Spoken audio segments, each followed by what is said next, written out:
अस्सलाम वालेकुम everybody, welcome back to the course.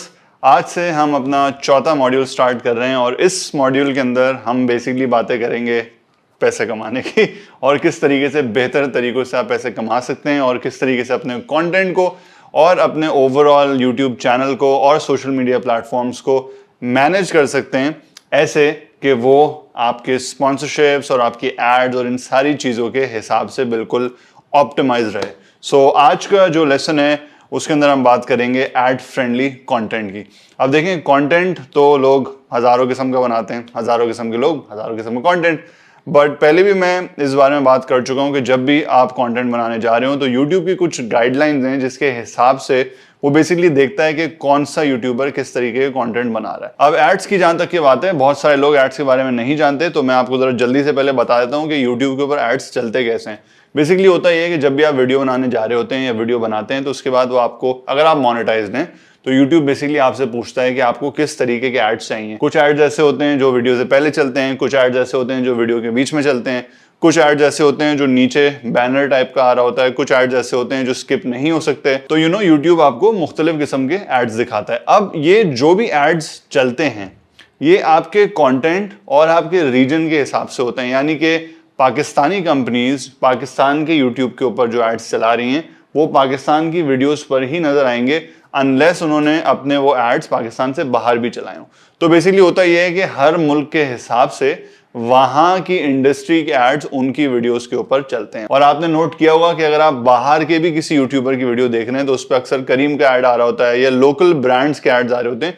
वो इसलिए क्योंकि यूट्यूब जो है वो बेसिकली एक नो हाउ रखता है कि भाई कौन सी जगह से, कौन सी आईपी से, कौन से रीजन से ये व्यू आ रहा है और उस रीजन के अंदर किन किन एडवर्टाइजर्स ने पैसे दिए हैं और फिर वो उन लोगों को उन्हीं एडवर्टाइजर्स के एड्स दिखाता है। अब ऑब्वियसली ये जो एडवर्टाइजर्स हैं ये जब यूट्यूब के पास जाते हैं एड्स रन करने के लिए तो एक ऐसा नहीं होता कि बस आपने दुकान खोली और आपने एड्स रन करना शुरू कर दिए।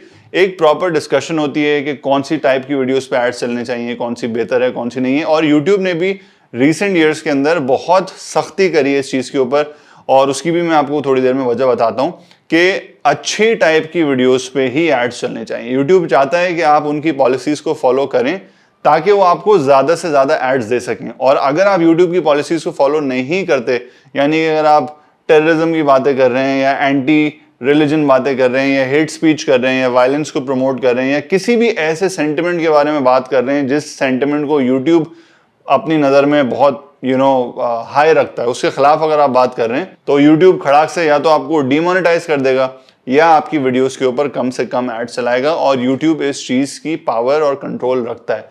दो आपको मैं छोटे से एग्जांपल्स दूंगा। पहला एग्जांपल है PewDiePie, एक बहुत बड़ा YouTuber, probably the biggest YouTuber of the world. कुछ अर्से पहले उसने कुछ वीडियोस बनाई थी जिसके अंदर वो नाजी सिंबल्स दिखा रहा था और उसने हिटलर से रिलेटेड कोई बात ऐसी बोली, मुझे एग्जैक्टली याद नहीं है, but something that had to do with Hitler and Nazis.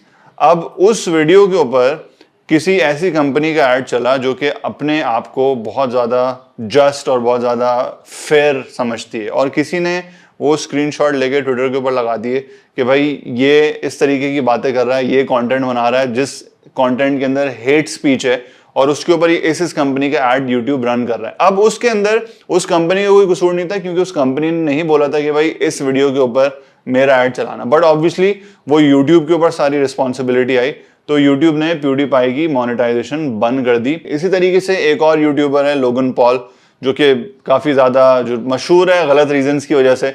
उसने भी एक इसी तरीके की हरकत करी थी कि जापान के अंदर जाके एक सुसाइड फॉरेस्ट है जहाँ पे लोग जाके खुदकुशियाँ करते हैं, तो वहां पर जाकर उसने एक वीडियो फिल्म करी, एक व्लॉग बनाया जिसके अंदर एक लटकती हुई बॉडी को उसने अपने व्लॉग के अंदर दिखा दिया और पूरी दुनिया में इसके ऊपर बहुत शोर मचा। बहुत सारे लोगों ने उसको बैन कर दिया, बहुत सारे लोगों ने उसको बुरा भला बोला। उसके ऊपर भी यूट्यूब ने सारे के सारे एड्स अपने उसकी वीडियो से पुल कर लिए। तो इसका जो क्रक्स है इस कॉन्वर्जेशन का वो ये है कि जब भी आप कॉन्टेंट बनाएं यूट्यूब की गाइडलाइंस को और यूट्यूब की पॉलिसीज को फॉलो करते हुए बनाएं। तो जो बेसिक ह्यूमैनिटी ट्रेट्स हैं अगर आप वो अपने यूट्यूब चैनल के ऊपर अपने कंटेंट के अंदर इनकॉर्पोरेट करेंगे तो I think you're good to go. कभी भी कोई स्ट्राइक नहीं होगी, कभी भी डीमोनेटाइजेशन का कोई नोटिस नहीं आएगा। तो एड फ्रेंडली जो कंटेंट होता है वो यही होता है कि आप जितनी भी ऐसी अच्छी पॉलिसीज हैं, अच्छे नेचर की चीजें हैं, अच्छे एथिक्स हैं, अपने कंटेंट के अंदर आप उन चीजों का ख्याल रखें और किसी का दिल ना दुखाएं। अब इससे क्या होता है कि भाई देखें, यूट्यूब तो खुश है, वो बोलता है भाई ये बच्चा बड़ा अच्छा है, इसका कंटेंट बड़ा अच्छा है, इसकी वीडियोस के ऊपर एड्स रन करने चाहिए, क्योंकि ओवरऑल इसकी वीडियो एक पॉजिटिव वाइब के अंदर होती है। होता ये कि जब आप इस तरीके का एक अच्छा बिहेवियर रखते हैं अपने कंटेंट के अंदर, तो स्पॉन्सर्स भी आपको देख कर आते हैं। स्पॉन्सर्स बोलते हैं भाई ये एक आइडियल पर्सनालिटी है, ये अच्छी बातें प्रमोट करता है, लोग इसकी सुनते हैं, इसकी एक पॉजिटिव इमेज है। और अगले लेसन के अंदर मैं आपको बताऊंगा कि स्पॉन्सर्स के लिए सारी चीज़ें क्यों इतने मायने रखती हैं। मगर एक चीज़ ये है कि अगर आप एड फ्रेंडली कॉन्टेंट बनाएंगे तो ऑटोमेटिकली वो कॉन्टेंट स्पॉन्सर फ्रेंडली भी हो सकता है कुछ चीज़ों के अलावा। तो बॉटम लाइन ये है कि भाई आप अच्छा कंटेंट बनाएं, अच्छी अच्छी चीज़ें प्रमोट करें, साफ सुथरा कंटेंट को रखें, किसी को भी बुरा भला ना बोलें, किसी की दिल आज़ारी ना करें, ऐसी कोई भी चीज़ ना बोलें जिससे यूट्यूब नाराज़ हो, कोई इंसान नाराज़ हो, किसी का दिल दुखे।